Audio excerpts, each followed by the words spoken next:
మనకి అందుబాటులో లేకపోయినా జరగకపోయినా నేను వచ్చి మీకు వచ్చి న్యాయం చేస్తాను. మీ గొంతు అసెంబ్లీలో వినిపిస్తాం, మీ గొంతు పార్లమెంట్లో వినిపిస్తాం. ముఖ్యంగా మనకి ఒంటిమిట్ట రామాలయం ఉంది, అన్నమాచార్య ఉంది, భక్త కన్నప్ప గారు అన్న తిరిగిన నేల ఇది. ఇలాంటి చోట మీరు కిరణ్ కుమార్ రెడ్డి గారిని ఎంపీగా గెలిపించిన వెంటనే మనకి పర్యాటక శాఖగా కింద సోమశిల బ్యాక్ వాటర్ ప్రాంతం ఉంది, దాన్ని పూర్తి స్థాయిలో అభివృద్ధి చేయలేదు.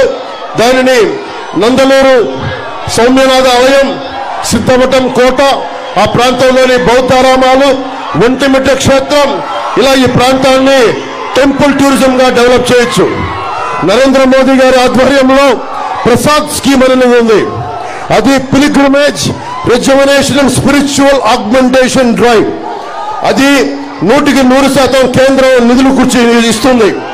అది ఈ రోజుకి శ్రీశైలం టెంపుల్ కి వాళ్ళు అడిగే ప్రసాద్ స్కీమ్ లో మేము ఉంటామంటే 47,44,99,000 రూపాయలు ఈ రోజున శ్రీశైలంకి ఇచ్చారు.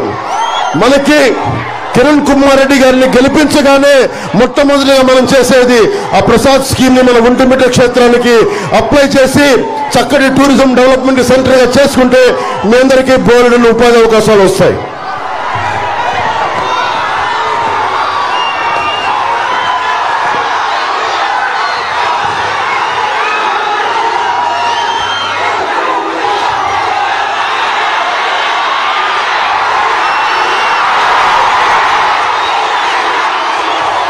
మీ శక్తి, మీ బలం, ఆడబిడ్డల ప్రాణ సంరక్షణ, ఉపాధి అవకాశాలు. నేను దశాబ్దంగా ఇక్కడే తిరిగా. ఇందాక కిరణ్ కుమార్ రెడ్డి గారు చెప్తా ఉన్నారు స్ట్రగ్లింగ్ స్టార్ అని. సినిమాలోకి వచ్చి మీ అభిమానం సంపాదించడానికి సమయం పట్టింది. అలాగే ఈ రోజున పొలిటికల్ గా స్ట్రగుల్ అవుతా ఉన్న సంవత్సరం కాదు, 2 సంవత్సరాలు కాదు, దశాబ్దం నుంచి దేనికోసం అమలు జెండా కిందించు, జెండా చుట్టే టీవీకి అర్థమవుతుంది. ఎందుకున్నానంటే మీ భవిష్యత్తు కోసం దారి పొడవుతా ఆడబిడ్డలు, ఆడపడుచులు అందరూ మద్దతు తెలుపుతా ఉన్నారు.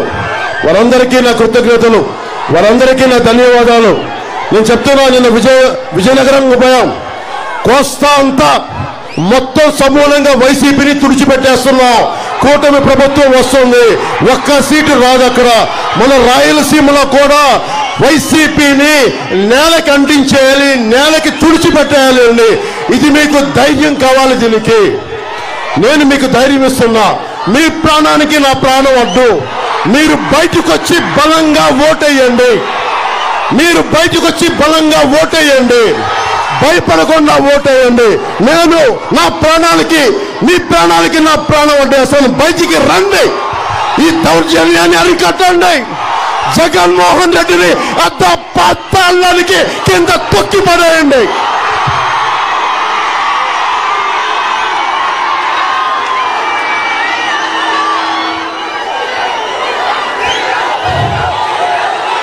జై టీడీపీ, జై బీజేపీ, జై జనసేన, జై హింద్.